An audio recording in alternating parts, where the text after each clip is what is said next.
Well, I made let's 1,800 go or into so. our new segment, Yeah. and that is we're going to highlight side hustles and different things. So again, Yeah. like I said, this is beyond RideShare. I don't know what happened right there.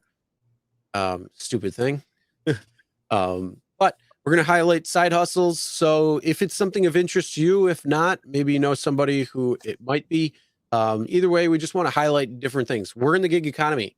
Let's talk about some side gigs, some side hustles, make that Okay. money. So Mr. Gambit is already going, ha ha ha. This is not a joke, bro. This is a segment every week. The first week we had the window washer 14-year-old making $8,000 a month. Okay. Washing windows for $10 a pop, who's gonna get shot again if he comes near my house. Last week we had the side hustle of becoming a cuddler, professional cuddler. Okay. This is not a joke. They make $80 an hour. Here you go. Road trick, Mike. You're my man. I'm working on being a substitute teacher. God bless you, man. There you go. Okay, so this one I know a little bit about. I can talk about this. This is no BS. We're going to bring one of these just inspirational purposes, okay? Yep. You know, have a plan B in mind, like Kyle WeZoom does. You know, just do this gig, have fun, make your money, save your money, and go. So, cash in. I turned my side hustle to a $735,000 a year, but not making money. That's revenue. Business, never invested a dollar. Follow my tips. You can do it too. I read the whole article. And guess what? My wife has been doing this, not to the 735,000 level yet, but she imports certain things from China and sells it on Etsy and eBay and Poshmark and, you know, all these other websites that are available now. And she's making, you know, a few $100 extra a week, and you can't complain. And she has a W-2 job. So to me, this is completely feasible and reasonable.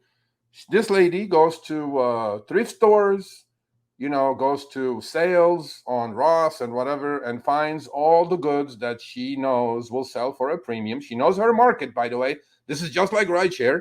I know my market. Mm-hmm. I know what I can do. And she figured she had a W-2 job. And then after 2 years of doing this, she quit. And she said, this requires patience at the end.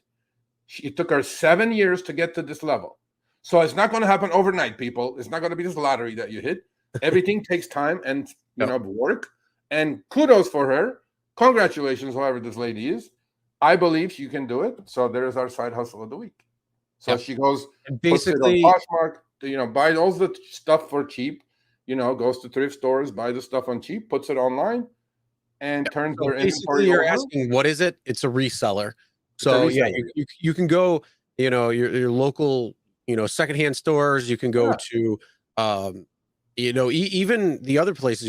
You can go to places like the dollar store and different places and see, you know, what's there, and then like resell it on Amazon or something. Like I know somebody who would take Bibles. You'd go get them at the dollar store. You sell them for $10 on Amazon. You make $9 right there. So it's reselling, and it's something that it's going to take time because you got to build your presence, you got to build your ratings, you got to build everything. So you know, each sale is going to be something more. So it's just a continuation of learning and experience, and you know, it again, side hustles can start off, and you're making a little bit of money extra a month, a week. Well, you know, let me tell you this. I'd rather do this. I'd rather do this as a side hustle than if I had a W-2, than do a RideShare. I mean, you know what I mean? Why not? I mean, what it's showing you here, though, is instead of it being like you say, your wife does it a couple hundred extra on top per week. That's great. Inflation right now is at an all-time high. That is going to help soften that inflation blow with having to spend so much now. You know, just for chicken. If I go get boneless, skinless at Wegmans, instead of $1.99 a pound, which it's been for several years, now it's $2.99 a pound. That's 33% increase. So, or I'm sorry, that's a 50% increase right there just in chicken. You know what? This proves to me that so if you're W-2 and you want to make extra money to make, you know, to combat inflation in your life, which is in everybody's life except Dara's, obviously, because he made 45 million last year. Yeah. Okay.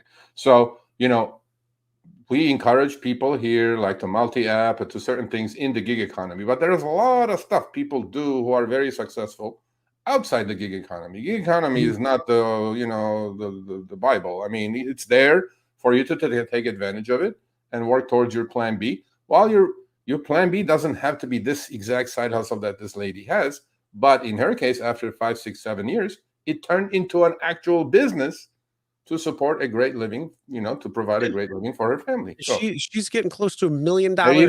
There you go.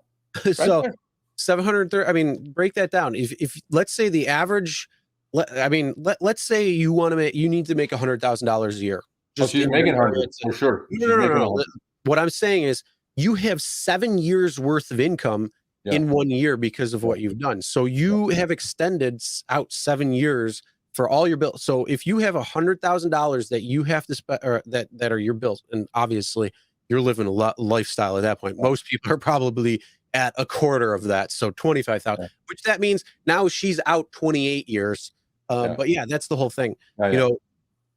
Uber, Lyft, Doordash, they're great for money right here, right now. But if you want to build something that can be sustainable, if you want to build something that's your passion, if you want to build something that could become this conglomerate of amazement, then you gotta find what you like, go after that, and it's going to take time. So yeah, the great thing is this gig economy, because you can pretty much go on and off when you want. The only thing is you don't know how long that might last. So Mario might wake up and say, deactivated.